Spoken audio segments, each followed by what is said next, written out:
దాడుల కేసుల ఉచ్చులో వైసీపీ నేతలకు ఉచ్చు బిగిస్తోంది. ఎవరెవరు దాడుల కేసులో ఇరుక్కున్నారో వారందరినీ అరెస్ట్ చేసేందుకు రంగం సిద్ధమవుతోంది. దీంతో వైసీపీ నేతలంతా అజ్ఞాతంలోకి వెళ్లిపోతున్నారు. ఈ లిస్టులో ప్రముఖంగా దేవినేని అవినాష్, జోగి రమేష్, లేల అప్పిరెడ్డితో పాటు మరికొందరు ఉన్నట్లు సమాచారం. టీడీపీ కేంద్ర కార్యాలయంపై దాడితో పాటు చంద్రబాబు ఇంటిపై దాడి, పటాభిపై దాడి కేసుల్లో ఉన్న వైసీపీ నేతలను అరెస్ట్ చేసేందుకు పోలీసులు రంగం సిద్ధం చేస్తున్నారు. ఇప్పటికే లేల అప్పిరెడ్డి, జోగి రమేష్ ముందస్తు బెయిల్ పిటిషన్లు దాఖలు చేయగా అదే పనిలో దేవినేని అవినాష్ కూడా ఉన్నట్టు తెలుస్తోంది.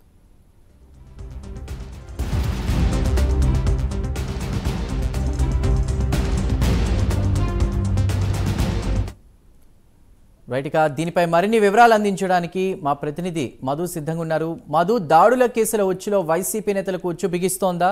అప్డేట్స్ ఏంటి? Thank you Chandu.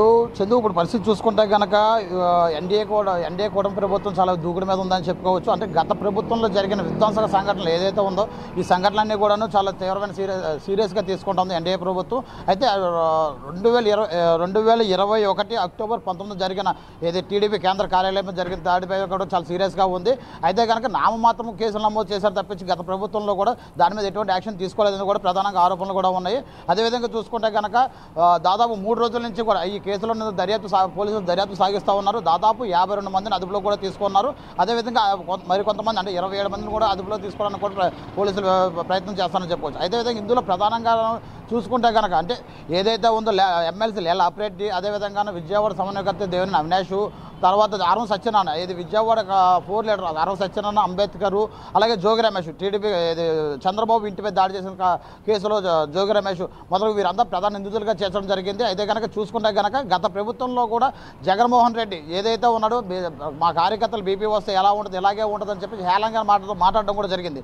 అయితే కనుక కూతవేడి దూరంలో డీజీపీ ఆఫీస్ టీడీపీ కేంద్ర కార్యాలయానికి డీజీపీ ఆఫీస్ కూతవేడి దూరంలో ఉంటుంది. దాదాపు 500 మీటర్ల దగ్గరలో ఉంటుంది. కాకపోతే అంత దగ్గరలో ఉన్నప్పుడు కూడా ఈ కార్యకర్తలందరూ కూడా వైసీపీ కార్యకర్తలు దాడి చేయడం జరుగుతూ ఉంది.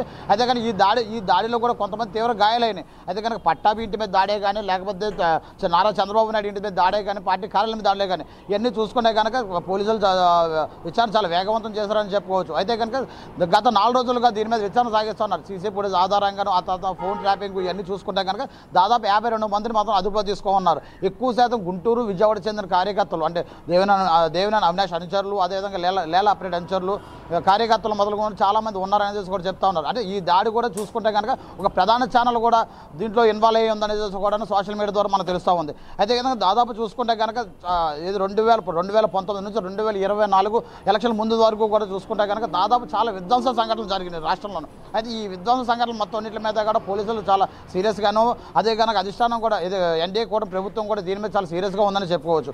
అయితే కనుక దీంట్లో చూసుకుంటే కనుక దేవినేని అవినాష్, లేల అప్పిరెడ్డి, జోగి రమేష్ కూడా హైకోర్టులో ముందస్తు బెయిల్కి అప్లై చేసుకోండి. అయితే ఈ రోజు విచారణ కూడా రావడం జరుగుతూ ఉంది.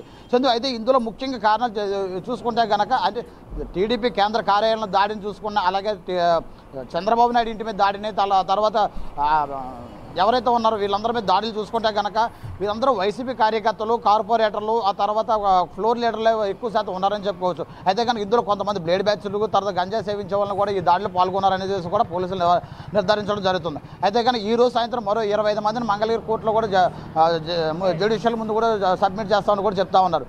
అయితే కనుక చందు ఇక్కడ చూసుకుంటే సబ్జెక్ట్ చూసుకుంటే కనుక ఏదైతే కేంద్ర కార్యాలయం మీద దాడి చూసుకుంటే కనుక ఎన్డీఏ ప్రభుత్వం చంద్రబాబు నాయుడు కానీ, అదే పవన్ కళ్యాణ్ కానీ, లోకేష్ కానీ వీళ్ళందరూ కూడా తీవ్ర రైట్ మధు, మీరు హోల్డ్లో ఉండండి. దీనిపై మరింత సమాచారం అందించడానికి మా ప్రతినిధి రవికృష్ణ సిద్ధంగా ఉన్నారు. రవికృష్ణ, గతంలో దాడుల కేసు ఉచ్చులో కూడా వైసీపీ నేతలకు ఉచ్చు బిగిస్తున్నట్టు తెలుస్తోంది. ఎవరెవరు ఈ దాడుల కేసులో ఇరుక్కున్నారో వారందరినీ అరెస్ట్ చేసేందుకు రంగం సిద్ధమైనట్టు తెలుస్తోంది. పూర్తి అప్డేట్స్ ఏంటి?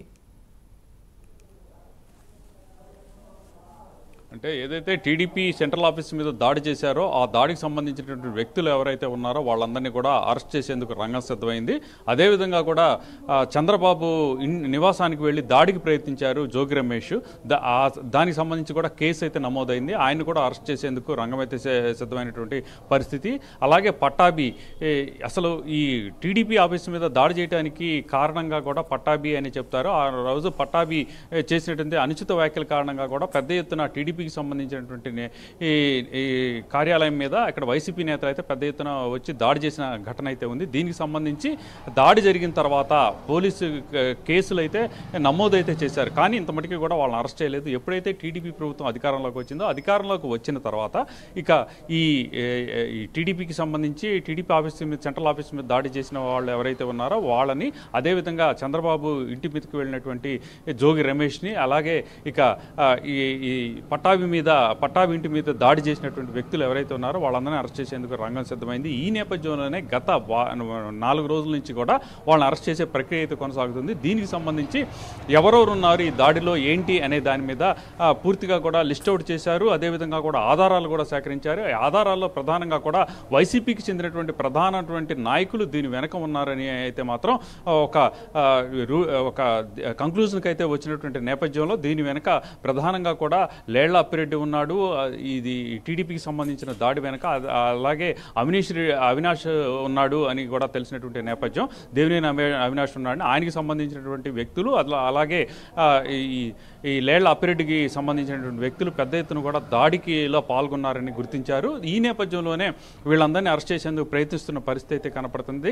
ఇది గమనించినటువంటి, ముందుగానే పసిగట్టినటువంటి ఈ ఎవరైతే నిందితులు ఉన్నారో వీళ్ళందరూ కూడా ముందస్తు బెయిల్స్ కోసమని ప్రజెంట్ అయితే ప్రయత్నిస్తున్న పరిస్థితి అయితే కనపడుతుంది. ఇప్పటికే లేళ్ల అప్పిరెడ్డి అయితే హైకోర్టును ఆశ్రయించారు. ఇదే బాటలో కూడా దేవినేని అవినాష్ కూడా వెళ్ళినట్టు తెలుస్తుంది. జోగి రమేష్ కూడా వెళ్ళిన పరిస్థితి అయితే కనపడుతుంది. ప్రధానంగా గుంటూరుకి సంబంధించి 3 కార్పొరేటర్లు కూడా ఈ దాడికి సంబంధించిన విషయంలో వాళ్ళు కూడా ఇన్వాల్వ్ అయినట్లు కనపడుతుంది. అదేవిధంగా కూడా వాళ్ళకి సంబంధించి వాళ్ళు ఇన్వాల్వ్ అయిన సాక్ష్యాధారాలతో సహా కూడా కనపడుతుంది. అంటే సీసీ కెమెరా ఆధారంగా కూడా వాళ్ళు ఈ దాడిలో ఉన్నట్టుగా కూడా గుర్తించారు. వీళ్ళు అరెస్ట్ చేసేటువంటి పరిస్థితి అయితే కొనసాగుతుంది. ఈ నేపథ్యంలోనే వైసీపీకి చెందినటువంటి నేతలు ఎవరైతే గతంలో